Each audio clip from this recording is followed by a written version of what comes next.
Morning students, welcome to the St. Angels online classes. We are working from home. Students, in the last video we have discussed about the some stereochemical terms such as optical activity, chiral center, chiral carbon, enantiomers, etc. Now we will study the applications of this stereochemistry on SN1 and SN2 reaction. यानी कि SN1 और SN2 reaction की stereochemistry क्या होती है, उसमें क्या क्या स्टीरियोकेमिकल चेंजेस होते हैं। जैसे कि अगर हम एक SN2 रिएक्शन लेते हैं, SN2 रिएक्शन में हमने बताया था SN2 मैकेनिज्म में हमेशा क्या होगा, जो OH होता है यानी जो सॉरी न्यूक्लियोफाइल होता है वो हमेशा क्या करता है, बैक साइड से अटैक करता है। और बैक साइड से अटैक करेगा तो उसमें क्या होगा, इसका जो कॉन्फिगरेशन है उसको क्या करेगा, इन्वर्ट कर देगा, बदल देगा। जैसे एक छाता पलट जाता है, जैसे कि बिल्कुल हवा में अगर तेज हवा में हम एक छाता रखते हैं तो वो क्या होता है, एकदम पलट जाता है। तो ऐसे यहाँ पे क्या होता है, कॉन्फिगरेशन क्या होता है, पलट जाता है कि OH जो है वो बैक साइड से आता है और इसके जो तीनों ग्रुप्स हैं CH3H और C6H13 ये क्या होंगे, सामने पलट जाएंगे। तो इसमें हमेशा क्या होता है, 100% इन्वर्जन ऑफ कॉन्फिगरेशन होता है।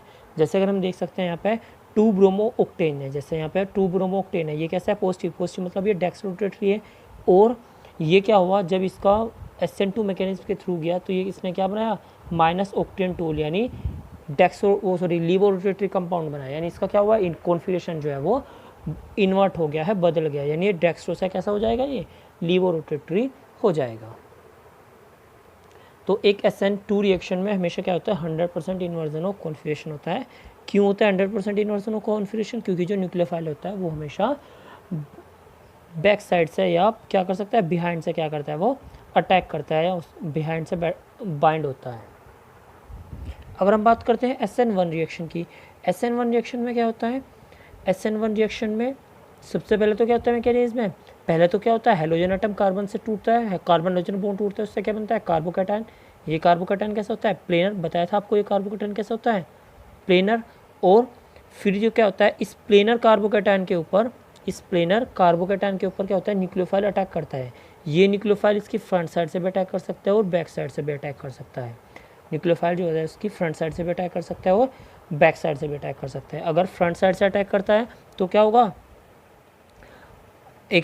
तो इसमें क्या होगा, 50% कॉन्फिगरेशन क्या होगा, उसमें इन्वर्ट हो जाएगा और 50% कॉन्फिगरेशन क्या होगा, रिटेन हो जाएगा, यानी रिटेंशन होगा। जैसे अगर हम यहाँ पे देखते हैं, ये हमारा ओरिजिनल एल्काइल हैलाइड था, ये क्या था हमारा ओरिजिनल एल्काइल हैलाइड। अगर इसी की साइड से यानी फ्रंट साइड से OH अटैक करता है, तो हमारा जो कॉन्फिगरेशन है वो क्या रहेगा, रिटेन रहेगा। यानी इसको बोलेंगे कि हम रिटेंशन ऑफ कॉन्फिगरेशन। यानी अगर हम इसको ओरिजिनल को और अपने प्रोडक्ट को देखें तो कॉन्फिगरेशन क्या है, सेम है, इसलिए हम इसको क्या बोलेंगे, रिटेंशन ऑफ कॉन्फिगरेशन।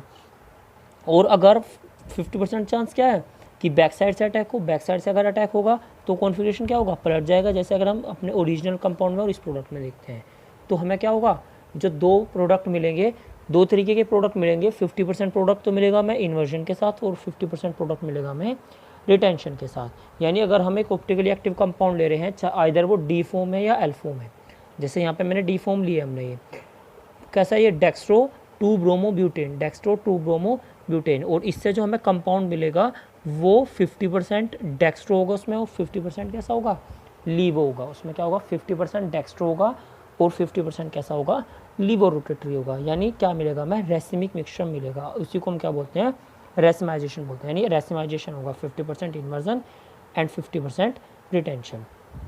और एक और इम्पोर्टेंट पॉइंट कि अगर इन केस ये जो पॉसिबिलिटीज़ है यानी रिटेंशन और इन्वर्जन की, यानी जो SN2 रिएक्शन में 100% इन्वर्जन हो रहा है और SN1 रिएक्शन में 50% इन्वर्जन और 50% रिटेंशन हो रहा है, ये तभी होगा कि जब हमारा जो हैलाइड ग्रुप है वो एक किराल कार्बन से जुड़ा हुआ है। किससे, किराल कार्बन से जुड़ा है। यानी न्यूक्लियोफिलिक सब्स्टिट्यूशन रिएक्शन एक किराल कार्बन पे हो रही है।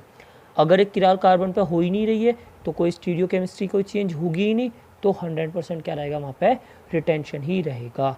यानी if the nucleophilic substitution reactions take place at any symmetrical या achiral carbon, the retention of configuration take place. यानी उस टाइम पे कोई कॉन्फिगरेशन में चेंज नहीं होगा। नेक्स्ट पॉइंट आता है, सब्स्टिट्यूशन रिएक्शंस तो कंप्लीट हो गई।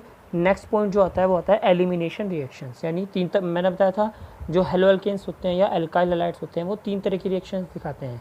Substitution reactions, nucleophilic substitution reaction, elimination reaction and reaction with metal. तो फर्स्ट पॉइंट हमारा कंप्लीट हुआ। अब next point elimination reaction. Elimination reaction क्या होती है?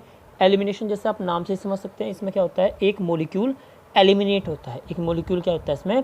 एलिमिनेट होता है। तो क्या होता है इसमें कि जब हम एक हेलो एल्केन की रिएक्शन, उसमें एक कंडीशन है, केवल वे हेलो एल्केन्स जिनमें एटलीस्ट 1 बीटा हाइड्रोजन हो, वही हेलो एल्केन्स एलिमिनेशन रिएक्शन दे सकते हैं जिनमें एटलीस्ट 1 बीटा हाइड्रोजन प्रेजेंट हो।